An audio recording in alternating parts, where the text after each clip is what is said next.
Hi, it's Hans at ahappierman.com. Today's topic is what to say to a dying person. Well, I just had the opportunity to do this just within the last week or so. My ex-wife, who I talk about in my other videos, the reasons I left her, and she was the wife I left, and with the three-step process and became a happier man. And you can read more about that at the happierman.com website. But I went to see her. She just passed last week, about 4 days after the last time I saw her. I went and see her in her hospice. She died of pancreatic cancer. She was, very, very frail, weak, and skin and bones, basically, from the effects of the cancer. She made it about 6 months after the initial diagnosis, which I guess isn't too bad. The first few months, I think she was doing the things she wanted, and maybe by the last month, 2 months or so, not really at all. And anyway, I went to see her. I said about 4 days or so before she passed. Now, I didn't know when was going to pass, although I was told that she only has days to weeks. So it was like, if I'm going to see her, you better see her sooner rather than later. So I went to see her, and my son and daughter were there, and with my son's fiance and my daughter's boyfriend. So I'd say five of us in the nice little hospice room, and it's a beautiful little place that my son found for her. And yeah, she was just laying there. She can't really walk. She can't really do much for herself. She's so weak and frail and dying. And she couldn't really speak much, like carry on a big conversation. She can say a few words here and there, but mostly when you're visiting a person who's dying, you're going to have to talk, and they'll listen, and they'll maybe acknowledge and maybe have a few words, but I wouldn't expect them to carry on long, deep conversations. They're dying. They don't have the strength at this stage of their life to do even that. So what might you say to a person like this? Well, I started off with I told her my name and my dear, and shed a tear and hugged her, and she appreciated that. And that was like the start. And then I sat there and touched her hand and touched her leg, and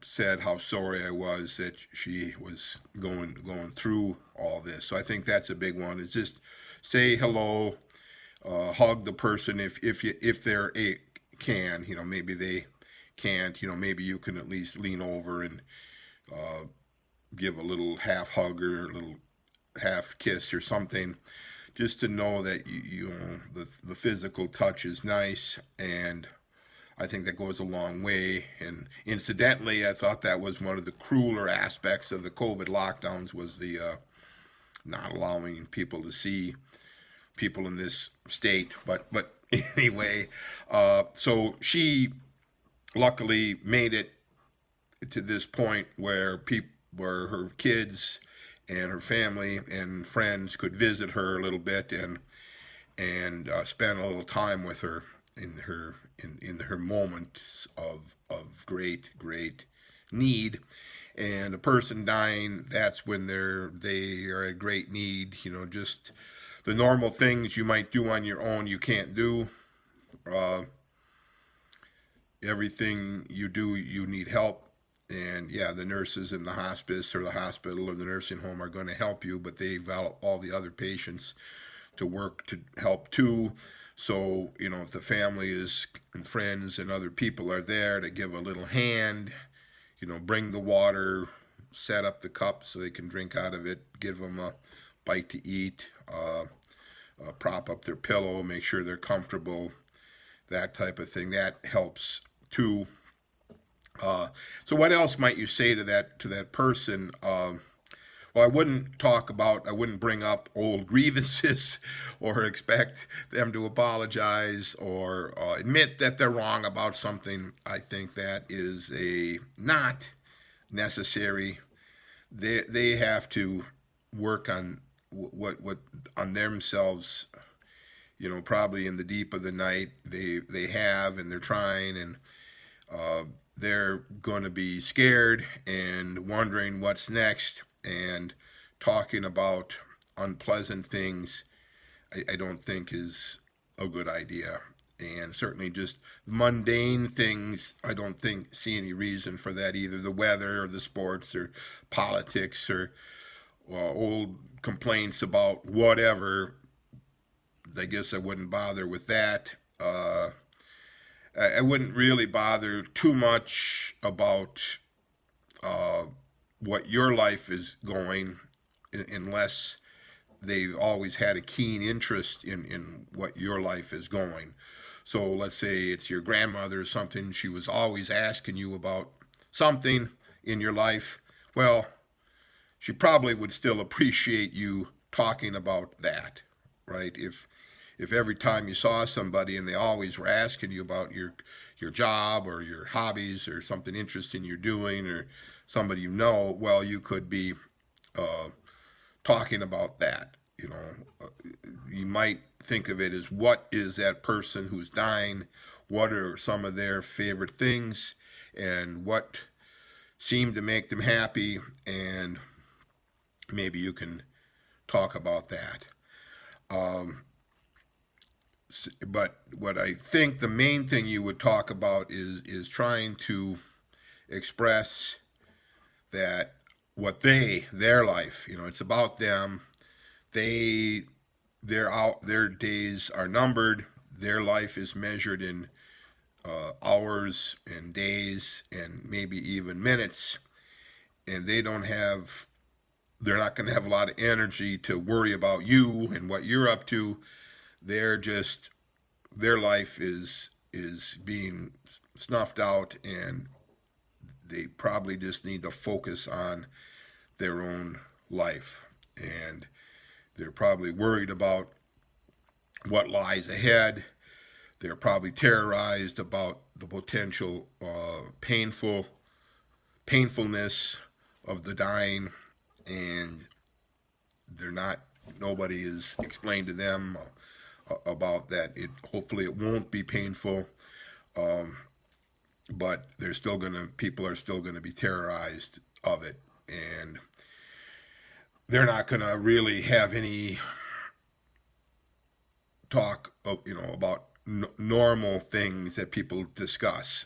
They're just down to it, and so I pointed out, well, you got a lot to be proud of. You got the two beautiful kids, and you had quite a life,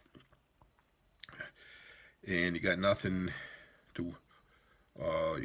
You did that, and maybe that was the best thing you ever did, and you lived an interesting life, and you knew a lot of people, and I talked about some of the good times early in our marriage when the times were good. It's not like they were all bad; it just got bad, but there was good times, and I talked about some of the things I admired about her. The taking care of the children, as they were babies, the care she put into that, the the putting on the family gatherings, the types of things she cooked that I really loved, and that she liked to make. I kind of bragged about it in front of the kids, and talked about a couple of the trips we took that we really loved together as a couple, and some of the man, kind of a little bit of the man woman stuff that's should be a major part of any good relationship.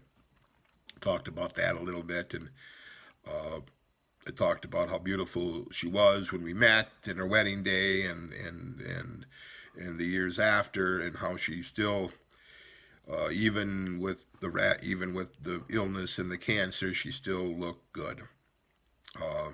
certainly look a lot different, but you still, the eyes and the appearance is still the same, and that's something you could mention to a person, that you look pretty good considering.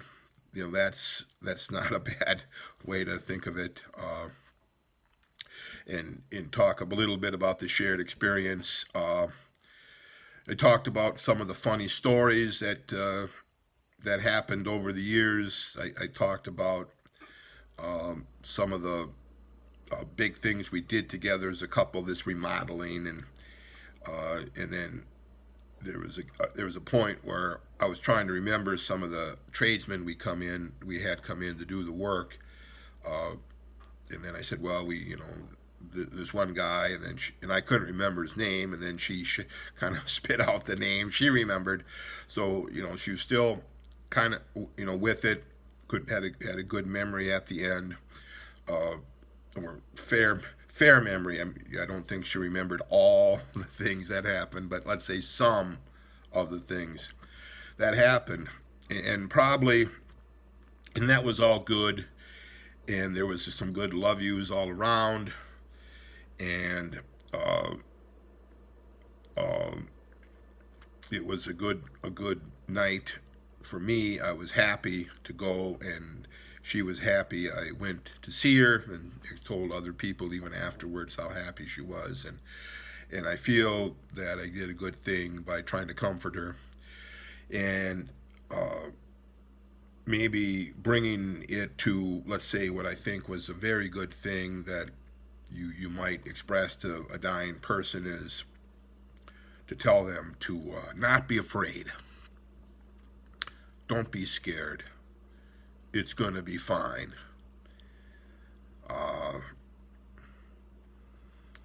Because we all are going to go through this, and there's been, all the people beforehand have gone through it, and it's all been fine. And you, the person on your deathbed at death's door, don't be afraid. It's going to be fine. And I'm kind of saying this now because this is what I hope somebody will tell me at the end. And I hope that you'll get a chance to tell people this and mean it sincerely, because it's the truth. Don't be afraid. It will be fine. All for now.